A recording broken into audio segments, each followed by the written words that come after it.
people.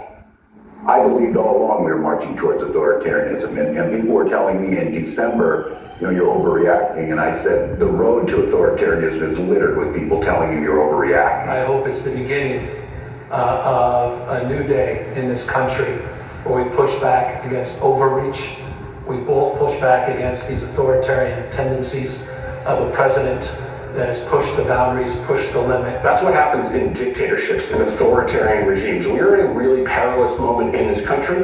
We're at a point of no return. Yeah, well, they're trying to do three things. Destabilize the government, essentially tell the world that America is ungovernable under Donald Trump.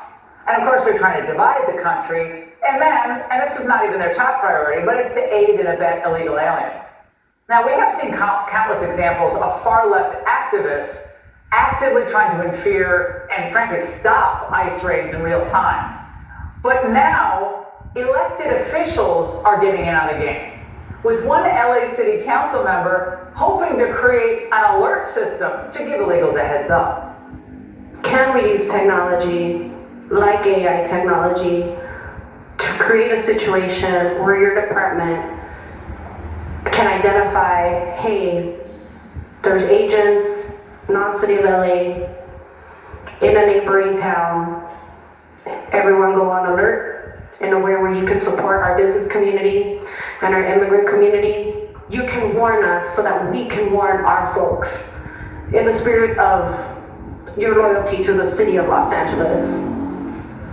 So you're asking me to warn you about an enforcement action being taken by another agency before it happens? Yeah. Yeah, we can't do that. Why not? That would be obstruction of justice. You may want to talk to the city attorney about that. That was classic. They would be obstruction of justice. Here on back, Mike Davis, Article 3 Project founder, president, and Tommy Lahren, Fox News contributor, host of Tommy Lahren is Fearless on Outkick.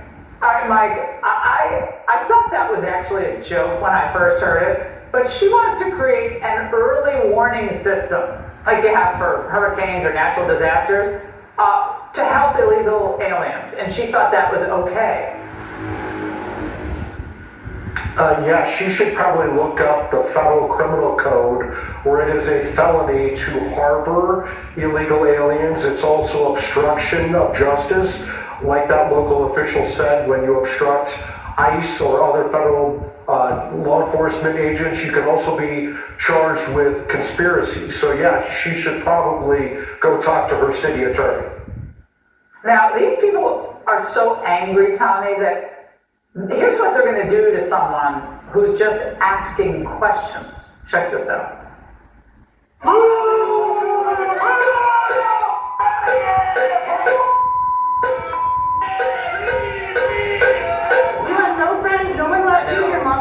It's really tough. Why you're out here by yourself? You're a little lone soldier, huh? It's the white hat privilege and you're evil.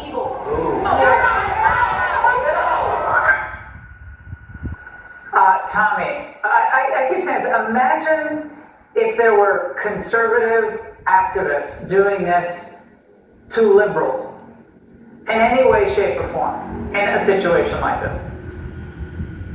Well, Laura, conservatives don't have time to do this because they're often at work or at home with their families. They don't have the kind of time to show up in mass in the streets and harass people, block traffic, light things on fire. They're mostly peaceful arson, of course. But what you also saw in that clip was projection. You saw that one deranged, rabid leftist saying that he doesn't have a mother that loves him, he has no friends. I would say that that is the perfect example of projection, because that's why these individuals, a lot of them, are out on the streets. They're out on the streets for George Floyd, they were out on the streets to occupy Wall Street, they're out on the streets for Hamas, and now they're out on the streets for illegal aliens. Let's just face it, a lot of these individuals will come out on the streets for any reason whatsoever because they don't have friends, they're not socially acclimated, and this is their idea of fun. And unfortunately, you have these lawless cities that aid and abet this kind of behavior because there's little to no consequences. So this is what they deem fun, and they get away with it. And that's why this cycle will continue in places like that. Not here in Nashville, Tennessee, but in New York City and Los Angeles. Yeah, it's like a wilding, an ongoing wilding. Remember, we used to talk about those in urban America, but this is what they do. They don't have a message. They don't have solutions. They can't raise your standard of living. But Mike, When they can't do any of that, they go back to the old faithful. Check it out. ICE needs to show their faces. No more masks like 1800 bank robbers or Russian KGB agents in the streets.